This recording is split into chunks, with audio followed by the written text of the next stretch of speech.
नमस्कार साथियों, आप देख रहे हैं दिलंकादहन.com और मैं हूं आपके साथ आकाश सिंह। उत्तर प्रदेश में 2022 में विधानसभा चुनाव होने हैं। अब ऐसे में राजनीतिक गलियारों में हलचल थोड़ी तेज हो गई है। आज मैं जौनपुर में मौजूद हूं और मेरे साथ कुछ खास बातचीत करने के लिए जौनपुर के धाकड़ आंदोलनकारी जज सिंह अन्ना जी मौजूद हैं। जज सिंह जी, बहुत बहुत स्वागत है आपका दिलंकादहन.com पर। सरकार के कामकाज से कितना खुश हैं आप इस मुश्किल दौर में? सरकार के कामकाज से मैं बहुत खुश नहीं हूँ, क्योंकि सरकार का ये जो अभी महामारी फैली शासन में, उसका सारा जिम्मेदार मैं शासन को ही मानता हूँ। क्योंकि अगर शासन बड़ी बड़े चुनाव न कराती, बड़ी बड़ी रैलियां न कराती, तपती धूप में लोगों को वोट मांगने का अवसर न मिलता, तो यह बीमारी आती ही नहीं। और अचानक आप ऐसे समय पे चुनाव करा दिए कि जिस समय पे सूर्य की रोशनी बिल्कुल सर पर मध्य बिंदु पर लग रही थी, जहां से कि एक बलगम बनता है, और उस समय लोगों को छांव में रहना चाहिए, लेकिन ऐसा नहीं हुआ। आप ऐसे समय पे लाके चुनाव किए, सारा दोष आपका है। अगर चुनाव पहले फरवरी में करा दिए होते तो ये महामारी भारत देश में न आती। लेकिन आपने ये कहा कि चुनाव के बाद आपने कहा कि लॉकडाउन लग जाना चाहिए, तो सारी बीमारी फैल चुकी थी। उसके बाद आपने लॉकडाउन लगाया, लॉकडाउन आपका सफल रहा, यह मैं मानता हूं, लेकिन उसके पहले असफल रहा, इसलिए सरकार असफल मानी जाएगी। भ्रष्टाचार मुक्त उत्तर प्रदेश, कितना इत्तेफाक रखते हैं आप इस बात से? भ्रष्टाचार पूरे उत्तर प्रदेश में कंट्रोल नहीं हुआ। मान लेता हूं कि आप मुख्यमंत्री की गद्दी पर हैं, वहां कुछ कंट्रोल किए होंगे मंत्री को लेकर के या अन्य किसी को लेकर के, उसकी जानकारी बहुत ज़्यादा मुझे नहीं है। लेकिन जमीनी स्तर पर मैं ये जानता हूं कि हमारा कोई भी सरकार का अधिकारी बिना घूस लिए काम नहीं कर रहा है, और सारे के सारे अधिकारी मनमानी हैं। भाजपा शासन में ऐसी मनमानी हमने कहीं नहीं देखा जो भाजपा शासन में है। योगी जी कहते हैं कि सर्वोत्तम कानून व्यवस्था है पूरे देश में उत्तर प्रदेश की। नहीं, सर्वोत्तम काम कैसे हम कहते भाई? कानून व्यवस्था सर्वोत्तम, कानून व्यवस्था सर्वोत्तम कैसे कहते? लगातार तो लॉकडाउन में चल रहा है, तो कानून व्यवस्था कैसे सर्वोत्तम है? और कानून व्यवस्था में खुलेआम लोग घूम रहे हैं, और खुलेआम अपराधियों पे, बड़े बड़े अपराधियों पे शिकंजा कसा है योगी आदित्यनाथ ने। बड़े बड़े अपराधियों पे नहीं, एक दो अपराधियों पे शिकंजा कसे हैं, जैसे मनोज सिंह, वो मुन्ना बजरंगी जी जेल में मार दिए गए, मुख्तार अंसारी जी को आप जेल में डाल दिए हैं। जेल में मार दिए गए? जेल में वो मार दिए गए थे मुन्ना बजरंगी, लेकिन मुख्तार अंसारी जी को आपने जेल में कैद कर रखा है, यातनाएं दी हैं, कैद कर रखा है। उन्होंने जो गुनाह किया है, जो लोगों को प्रताड़ित किया है, ये आपको नहीं दिख रहा? आपको लग रहा है कि योगी आदित्यनाथ ने उन्हें कैद कर दिया है? कोर्ट से ऊपर हो गया योगी आदित्यनाथ। हम तो चाहते हैं कि ऐसे लोगों को तत्काल सजा कड़ी से कड़ी दी जानी चाहिए, लेकिन इस जेल से उस जेल, इस जेल से उस जेल, तो जनता माफ तो सजा देने का काम सरकार का तो है नहीं, योगी आदित्यनाथ के हाथ में तो नहीं वो सजा दे देंगे। ये तो कोर्ट को तय करना है कि सजा क्या होनी चाहिए, कैसे होनी चाहिए, कब होनी चाहिए। तब कैसे माने कि हम शासन बहुत अच्छा चल रहा है, जब योगी आदित्यनाथ के हाथ में कुछ है ही नहीं है? तब कैसे माने शासन बहुत अच्छा? अपराधी खुलेआम तो जेलों में आराम से वहां से अपना धंधा चला रहे हैं। लोगों का मानना है कि योगी जी है वो थोड़ा तानाशाह हैं, वो जो चाहते हैं वही करते हैं। हाँ, यह बात सत्य है कि योगी जी तानाशाह हैं, और वही कहते हैं अपनी इच्छानुसार। ये तानाशाह होना ठीक नहीं है, रवैया थोड़ा सा लचीला होना चाहिए। और योगी जी के शासनकाल में जो भी कार्य हो रहा है, संतुष्टि है, लेकिन समझ लें कि 30% लोगों को संतुष्टि है, 70% लोग। चिकित्सा व्यवस्था के बारे में अगर आप बात करें, मूलभूत सुविधाओं के बारे में आप बात करें, जौनपुर की सुविधाओं के बारे में आप बात करें, जौनपुर की चिकित्सा व्यवस्था पूरी तरह चरमरा गई है। कैसे? क्योंकि किसी भी CHC PSC पर समुचित डॉक्टर नहीं है, स्टाफ नहीं है। मैंने योगी जी सहित तमाम मंत्रियों को, कम से कम 20 मंत्रियों को ज्ञापन दिया, वहां लखनऊ जा करके कई बार ज्ञापन दिया, बहुत आंदोलन किया चिकित्सा संबंधी, कि जौनपुर में चिकित्सा व्यवस्था चरमरा गई है। सिद्धार्थनाथ सिंह जी से मैंने कई बार मिला कि चिकित्सा व्यवस्था चरमरा गई है, लेकिन उन्होंने कोई ध्यान नहीं दिया। ध्यान भी दिया तो कोई फायदा नहीं हुआ। उसमें हुआ क्या कि जौनपुर में बहुत बड़ी बड़ी बिल्डिंगें आज भी चिकित्सा विभाग की बनी हुई हैं, लेकिन उसमें स्टाफ नहीं है, डॉक्टर नहीं है, डॉक्टर की पूरे देश में कमी है, तो दवाई भी नहीं है, दवा भी जो आती है वो ब्लैक हो जाती है। किसी भी जमीनी स्तर पर अगर CHC पर आप जाएंगे तो देखेंगे कि 2 टिकिया इसकी, 2 टिकिया इसकी, 2 टिकिया इसकी, कुल 6 टिकिया दे के रोगी को हटा दिया जाता है। तो तो शासन है ही नहीं है। चिकित्सा व्यवस्था तो पूरी तरह जौनपुर में है ही नहीं है। आप वहाँ से ढोंग रच ले कि हमने बहुत किया, हमने आरोग्य मेला लगवा दिया, लेकिन आरोग्य मेला सफल हुआ? आरोग्य मेला सफल नहीं है। कैसे? लेकिन आरोग्य मेला में मुख्यमंत्री जी ने बहुत धन खर्च किया, लेकिन जमीन पर जब आप आएंगे तो आरोग्य मूल्य की हकीकत देखेंगे तो वह वास्तव में जस्ट उल्टा है। मैं मानता हूं कि योगी जी ने खर्चा किया, लेकिन यहाँ पे जब आएंगे तो 30-40 मरीजों को देखा जाता है और 2-2 टिकिया दवा दे करके छोड़ दिया जाता है। तो वो सब सारी दवाइयाँ हैं कहाँ, जा कहाँ रही हैं? तो निश्चित ही बहुत भारी भ्रष्टाचार है, ब्लैकमेल हो रही है, दवाइयाँ बेची जा रही हैं और कोई भी आरोग्य मेला से संतुष्ट नहीं है। एक दिन आरोग्य मेला लगा दिए तो वहाँ पे जाते हैं लोग तो 2 टिकिया दवा ले लिए, तो उसका कोई मतलब नहीं निकला है। और केंद्र सरकार की तरफ से एक योजना लाई गई थी कि सारी दवाइयाँ एक ऐसे दुकान पे दी जाएंगी जहाँ 30% की छूट मिलेगी, 30% पर ही दवा मिलेगी, लेकिन वह कहीं कहीं है, हर जगह तो है नहीं। और चिकित्सा व्यवस्था में आज पोजीशन ये है कि किसी भी सीएचसी में आप मर्ज दिखाने जाइए, पीएचसी में दिखाने जाइए तो आपको देखने के लिए कोई डॉक्टर मिलेगा ही नहीं, ओपीडी बंद लिखा मिलेगा। और प्राइवेट डॉक्टर में भी अकूत पैसा लेते हैं लोग, मेडिकल स्टोरों से जाके दवा ले लेते हैं। हमारे देश तो कालाबाजारी बढ़ी है योगी आदित्यनाथ सरकार में? कालाबाजारी पूरी तरह बढ़ी है, भाजपा सरकार इस पर अंकुश नहीं लगा सकी है, इसलिए घूसखोरी अब भी चल रही है। घूसखोरी चरम पर है। हम तो जमीनी स्तर के नेता हैं, इसलिए मैं जानता हूँ घूसखोरी चरम पर है। कौन कौन जिम्मेदार है इसका? इसके शासन जिम्मेदार है। शासन अगर माया शासन में मायावती जब मुख्यमंत्री बनी थी तो अधिकारी लोग जाके पैर छूते थे, इतना तगड़ा शासन था। 1.5 वर्षों तक तो सख्ती से सख्ती लगी हुई थी, लेकिन योगी सरकार में अधिकारियों के ऊपर कोई निरंकुश नहीं है, शासन सबको फ्री हैंड कर दिया गया है, इसलिए लोग मनमानी करते हैं। आप कभी भी आइए, जाइए, देखिए, जनता के साथ जाइए, तब देखिए पता लगेगा कि क्या हो रहा है। सीएचसी में चले जाइए तो सारी दवाइयाँ बाहर से लिखेंगे, सारा जांच बाहर से लिखेंगे। और प्राइवेट सेक्टरों में चले जाइए तो आपको समझ लें कि इतना ज़्यादा ब्लैकमेल कर देंगे कि सामान्य मर्ज का 4 लाख रुपए तो प्राइवेट सेक्टर में देना है। तो इस तरह से भारत भर में चिकित्सा व्यवस्था चरमरा गई है। भारतीय जनता पार्टी के बड़े बड़े वादे, गड्ढा मुक्त सड़क, बेरोजगारी, चिकित्सा सुविधा, शिक्षा, कहाँ कितना ऊपर ग्राफ उठा है उत्तर प्रदेश में इन चीजों का? योगी जी पहली बार सरकार मुख्यमंत्री बने तो उन्होंने गड्ढा मुक्त सड़कों का वादा किया था। क्या आखिरी बार तो नहीं हो रहा है?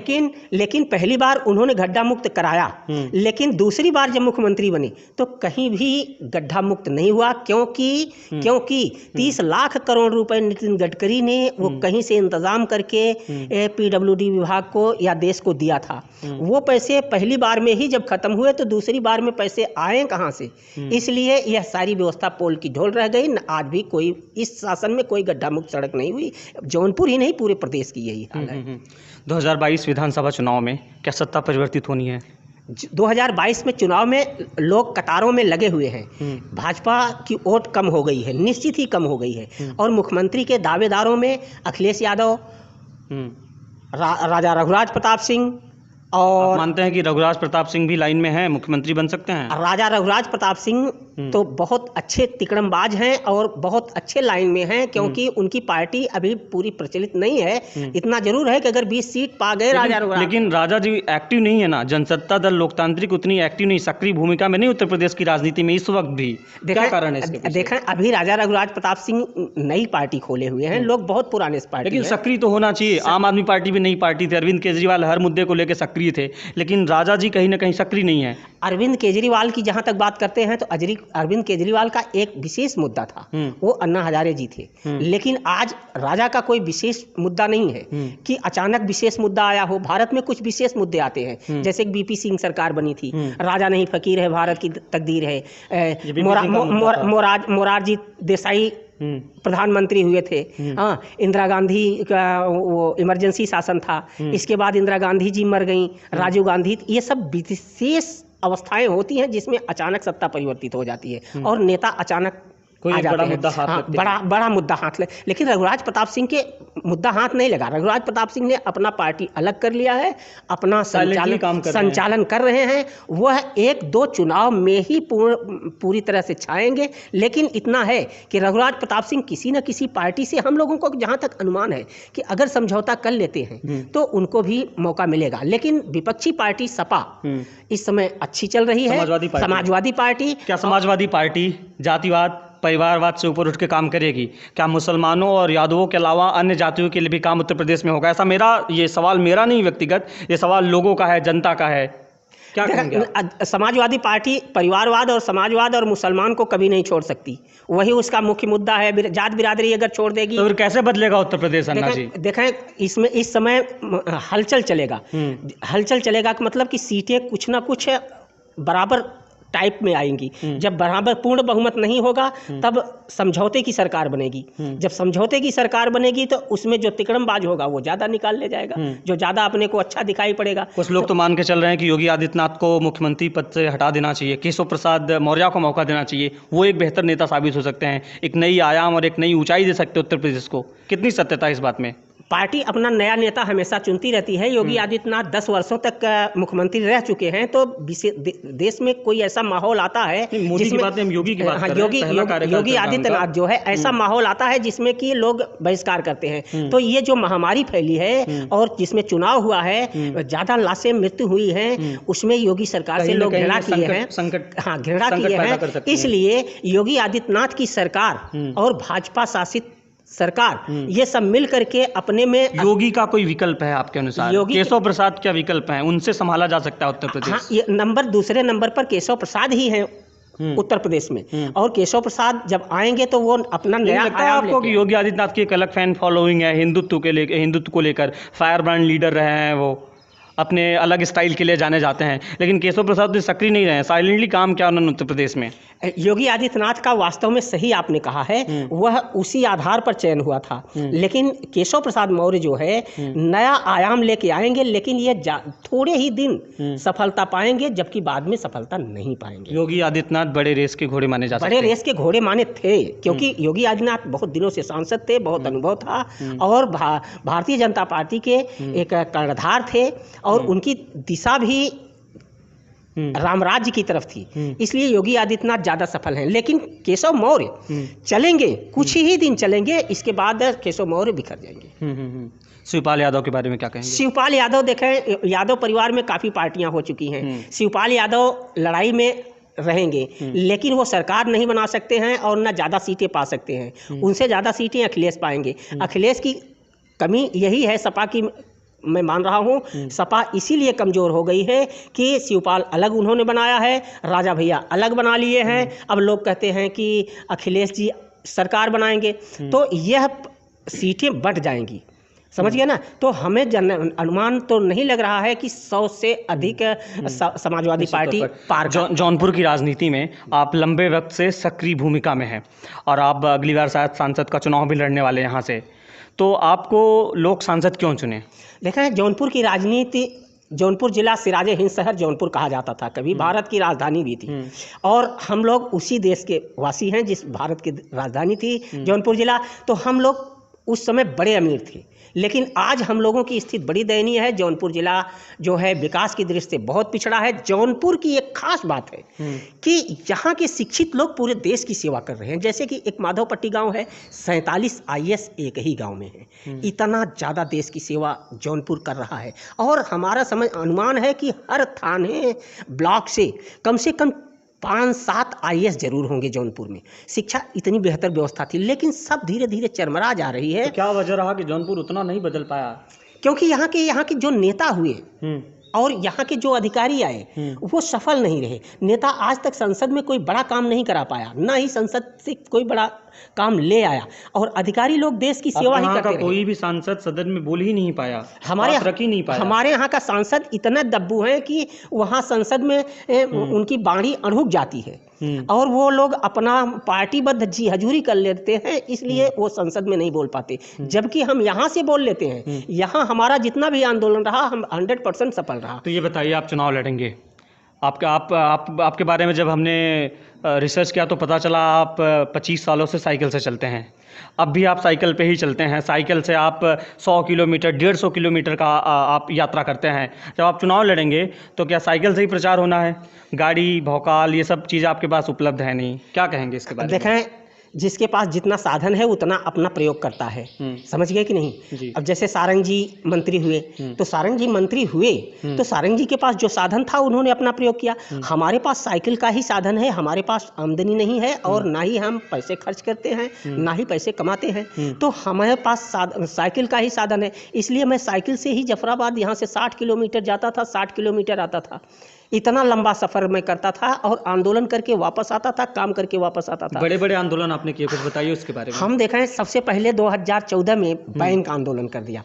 बैंकों में यूनियन बैंक 102 ब्रांचें हैं जौनपुर में, लेकिन सब सड़ी फड़ी थी, टूटी फूटी थी। छोटे छोटे कमरों में यूनियन बैंक चलाई जाती थी। 500-500 लोग लाइन में लगे रहते थे, पैसा नहीं निकाल पाते थे, उनके धंधे कामकाज बंद थे। तो मैंने सोचा कि अगर हम इस समस्या में लपट जाएं तो निश्चित ही सफलता मिलेगी। तो फिर मैंने पहला आमरण अनशन कर दिया। 27 अप्रैल 2014 को यूनियन बैंक ऑफ इंडिया शाखा मीरगंज ब्लॉक मछली शहर जनपद जौनपुर में मैं आमरण अनशन किया। तो उसमें बहुत जानकारी मुझे नहीं थी, लेकिन उस समय एसडीएम थे विजय बहादुर। उन्होंने कहा कि हम आपका साथ देंगे, बिल्कुल आपका आमरण अनशन सही है, बैंक वाले बहुत मनमानी करते हैं। तो हम आमरण अनशन किए। तो हमारे आमरण अनशन में पहला जीवन का पहला आंदोलन था। तो हमारे आमरण अनशन में एजीएम आए और आमरण अनशन तोड़वाए। उन्होंने कहा कि हम जौनपुर जनपद की बैंकें ज़्यादा से ज़्यादा बदल दूंगा। इसके बाद मैंने बम्बई चला गया। मैं नरीमन पॉइंट में मैं लिखित ले गया। वहाँ पे मुझे घुसने नहीं दिया गया बैंक के अंदर। एक सामान्य लड़का, भैया कौन है कहने, लेकिन मैं अपने साहस और बल पर एक स्टाफ को इतना डांटा कि होश उड़ गए उसके, और उसने किसी तरह मुझे अंदर ले लिया। मैंने कहा बेंच पर कागज़ देना। इसके बाद मैं पहुंच चुका 10वें तल्ले पर। वहाँ से सारे अधिकारियों से, चेयरमैन राजकिरण राय से भी मिल लिया और मैंने पूरी जौनपुर की हकीकत बताया कि 102 ब्रांचें हैं, जिसमें 30 ब्रांचों की बिल्डिंग तत्काल बदलना जरूरी है, क्योंकि पूरे बिल्डिंग में पानी का छत चूता है और पानी भरा हुआ है, कोई देखने वाला नहीं है। राजकिरण राय चेयरमैन जो हैं union bank of India Nariman point, उन्होंने मेरी बातों को बड़े ध्यान से सुना और हमें पूरा नाश्ता मंगाया। इसके बाद हमारा सद्व्यवहार किया, हमारे साथ अन्य अधिकारी को बुलाया, सबने हमारी बातों को एक एक नोट किया और हम जौनपुर के बैंक बदले आधुनिक, और मैंने जिस टाइप का चाहा उसी टाइप के आए। इसके बाद मैंने वहीं पे अपनी समस्या बताया कि हमारे यहाँ बैंक जो हैं वह भुगतान नहीं कर पाते हैं, क्योंकि 40-40, 50-50 हज़ार खाते एक बैंक में हैं और 1500 के लेते हैं। इसलिए कोई इलेक्ट्रॉनिक मॉडल सिस्टम आप दीजिए जिससे कि हम तुरंत जाएं, तुरंत मिल जाए। तो बैंक मित्र नामक संस्था का जन्म मेरे आवेदन पर हुआ और मुझे वो व्यवस्था बताई गई कि 1 महीने के अंदर हम लोग ऐसी व्यवस्था बनाएंगे जो आप खुश हो जाएंगे, और सारे यूनियन बैंकों पे बैंक मित्र नामक व्यवस्था दी गई। 5 बैंक मित्र अलॉट किए गए कि जितना ज़रूरी हो बैंक का मैनेजर मांग सकता है, और 10,000 से कम का भुगतान। उस समय मैं इतना खुश हुआ कि मुझे लगा कि मेरे निश्चित तौर पे आपके रेल आंदोलन के बारे में थोड़ा बताइए। काफी चर्चित आंदोलन रेल आंदोलन बड़ा कठिन होता है। रेल आंदोलन में घर द्वार बिक जाता है, जमीन जायदाद आपका बिक जाता है, वो सामान्य आदमी नहीं कह। 1 मिनट का रेल रोकने का 900 रुपये जुर्माना लगता है। तो उसमें जब मैं चर्चा में लगाया कि भाई यहाँ तो बड़ी खराब रेलवे पोजीशन है, पुल टूटने वाला है, जर्जर पुलें हो गई है, रेल लाइन 1903 की बनी हुई है, कैसे ये चलेगा। तो जिससे कहूँ कि रेल आंदोलन करना है तो वो कह देता था कि आप सांसद से कहो, और आप करोगे तो घर द्वार बिक जाएगा। मैं डर जाता था, लेकिन साहस इतना था कि मैं सीधे अधिकारियों से मिलना शुरू किया। इसके बाद मैं एक ज्ञापन दे दिया लखनऊ डीआरएम को और शुरू किया धीरे से रेल आंदोलन, डरता। पहले रेल आंदोलन में हमारे 200 पुलिस आई और मैं डरता हुआ उनके बीच में डरता हुआ इस समय डर गया मैं जरौना रेलवे स्टेशन पर। मुझे सबने घेर लिया कि 50 लाठी मारो और इसको ले चलो जेल में। हाँ, लेकिन हम लोग डरते डरते वहीं खड़े रहते थे, नहीं हम लोग हमारी समस्या मानो, नहीं हम रेल आंदोलन करेंगे। फिर हम हाँ, इसके बाद उसी में चुनाव कोई आ गया था पालिका का, तो हम भी दांव पा गए। हमारे पास थाना वालों ने लेके आए कि आप धारा 144 लगा हुआ है, आप आंदोलन नहीं कर सकते हैं। रात भर यहाँ पुलिस बैठी हुई थी हमारे आवास पर रात भर पुलिस बैठी हुई, पहरा लगा हुआ था। इतना पुलिस ने हमको घेर लिया था कि ये रेल रोकेगा। तो मैंने एक स्टेशन पर रेल स्थगित कर दिया। सुबह 7 बजे पहुंचा, भारी संख्या में फोर्स थी। मैंने कहा इस रेलवे स्टेशन पे हम लोग रेल नहीं रोकेंगे, क्योंकि ये धारा 144 लगी हुई है। और उस समय मैं सोचा कि मेरा तो जी बच गया जेल जाने से, लेकिन मैंने इंतज़ाम कर रखा था दूसरे स्टेशन पर, जरौना के बाद बरसठी स्टेशन पे इंतज़ाम कर रखा था, वहाँ 200 आदमियों को। जब सारी पुलिस यहाँ थी तो मैंने वहाँ बरसठी रेलवे स्टेशन पे इंतज़ाम कर रखा था। जैसे ही जरौना से रेल छूटी बरसठी में हमने रेल रोक दिया। तो मुझे आप थोड़ा ये बताइए, कितना मुश्किल होता है आंदोलनों में लोगों को इकट्ठा करना? आंदोलन यहाँ की जनता नहीं जानती, जैसे जौनपुर की जनता है, तो ये मेरठ मुजफ्फरनगर की जनता नहीं है, जाट आंदोलन की जनता नहीं है कि यहाँ तो पुलिस अगर होमगार्ड डांट दे कि अभी 20 लाठी मार के जेल में डाल दूंगा, तो शायद है कि 2-4 दिन वो आदमी दिखाई नहीं पड़ेगा ना, इतना डर होता है। तो इन कठिन परिस्थितियों का मैं सामना करते हुए बहुत बड़ा रेल आंदोलन किया, और मैं 2017 से लगातार रेल आंदोलन किया। और जहाँ जरौना जंघई से लेकर के जफराबाद तक किसी भी स्टेशन पे मैंने नहीं छोड़ा जहाँ रेल न रोका हो। कम से कम 100 बार मैंने रेल रोका, इतना लंबा आंदोलन किया। इसके बाद बीच बीच में हमारी बड़ी वार्ताएं होती रहीं और हमारा आंदोलन सफल हुआ। जीएम स्तर की वार्ता मीटिंग बनारस में बुलाई गई। हमारे बड़े बड़े डीएम साहब से हमारी बात हुई, सर्वज्ञ मिश्र से जिला कलेक्ट्रेट कार्यालय जौनपुर में हमारी बात हुई। वहाँ उन्होंने कहा रेल नहीं रोकने देंगे। मैं उनसे बहुत झगड़ा कर लिया और वो उठ कर कुर्सी पर खड़े हो गए कि हम रेल आपको नहीं रोकने देंगे। मैंने कहा कि अगर हम 9 स्टेशन पे रेल रोक रहे हैं, आप मिलिट्री आएगी तभी छोड़ूंगा। लेकिन सर्वग्राम मेरा लोहा मानते हुए उन्होंने परमिशन दे दिया था और मैं रेल रोका। और मैं एक स्थिति ऐसी आई, उस समय जीएम स्तर की मीटिंग हुई और 600 करोड़ हमारे पास हो गए थे यहाँ जंघई से जफराबाद तक। लेकिन पूर्वांचल भर की मीटिंग बुलाई गई, उसमें मोदी जी भी जानते थे, वहाँ के सांसद विधायक लोग भी जानते थे कि जौनपुर में आंदोलन हो रहा है, इसलिए पूर्वांचल की भी व्यवस्था बदली। तो मैं मोदी सरकार को धन्यवाद इस मामले में देता हूँ, भाजपा सरकार को धन्यवाद देता हूँ, जिन्होंने रेल आंदोलन के लिए बहुत बड़ा सहयोग दिया। इसमें मैं नकार नहीं सकता हूँ और मेरा रेल आंदोलन 100% सफल रहा। मैं एक समय ऐसा था कि बरसठी में 3.5 घंटे एक रेल एक्सप्रेस रोक दिया था। इसके बाद 20-20, 25-25 मिनट कई गाड़ियां मैंने रोक दिया था। 3 दिन आमरण अनशन पे बैठा रहा। इस तरह से हमारा रेल आंदोलन 100% सफल रहा। हमारा बैंक आंदोलन हमारा 100% सफल रहा। अंततः आप लोगों को क्या संदेश देना चाहेंगे? हम लोगों को यही संदेश देना चाहते हैं कि अगर हमारे नेतृत्व में जौनपुर में हमारे आंदोलनों में साथ दें तो जौनपुर को मैं पुनः सिराजे हिंद शहर बना सकता हूँ। वो मेरे अलावा जौनपुर के किसी भी व्यक्ति में ताकत नहीं है। क्यों? क्योंकि मेरे में जो ताकत है वो जन आंदोलन की ताकत है। जनता मेरा साथ देगी, मैं वो काम करूँगा। संसद को भी मैं हिला दूँगा। जौनपुर में जनता हमारे साथ देती है, लेकिन अभी उस तरह से नहीं देती, पार्टी वाले बिगाड़ देते हैं। आज मैं आपको जौनपुर जनपद में चले जाइए माननीय पत्रकार बंधु, किसी भी गांव में जज सिंह अन्ना नाम पूछ लीजिए तो वो जरूर आपको बताएगा। युवा होगा तो आपको बैठा के पानी भी पिलाएगा कि हम लोग जज सिंह अन्ना के फैंस हैं। तो जौनपुर जनपद में, जौनपुर जनपद का कोई भी किसी भी किनारे पे चले जाएं आप, किसी भी किनारे पर, तो आपको जरूर पानी जरूर पिलाएगा। इतना मेरे बेहतर फैन हैं और फ्रेंड हैं, हमको समर्थन मिलता है और हमारी एक एक पोस्टों को बहुत लाइक करते हैं। और हमको उन्होंने कहा है कि आप सांसद का चुनाव लड़िए, मैं आपको जिता दूंगा। अगर मैं आज की सांसद की पोजीशन में बताऊं तो भारतीय जनता पार्टी जौनपुर में सांसद नहीं है, लेकिन अगर अगली बार कृष्ण प्रताप जी हार गए थे ना, अगर मुझे भारतीय जनता पार्टी जौनपुर से टिकट देती है तो मैं अपने विपक्षी पार्टियों को 7-3 से हराने का वादा करता हूं। लेकिन अगर भारतीय जनता पार्टी नहीं देती है, समाजवादी पार्टी मुझे टिकट देती है, उसकी सीट मैं बरकरार रखूंगा। क्यों? क्योंकि मुझे ठाकुर का 100% समर्थन प्राप्त है और सबसे बढ़िया समर्थन मुझे ब्राह्मणों का मिलता है। ब्राह्मण कहीं के भी हों, जज सिंह अन्ना का जितना सम्मान करते हैं उतना अन्य जात कोई नहीं सम्मान करे।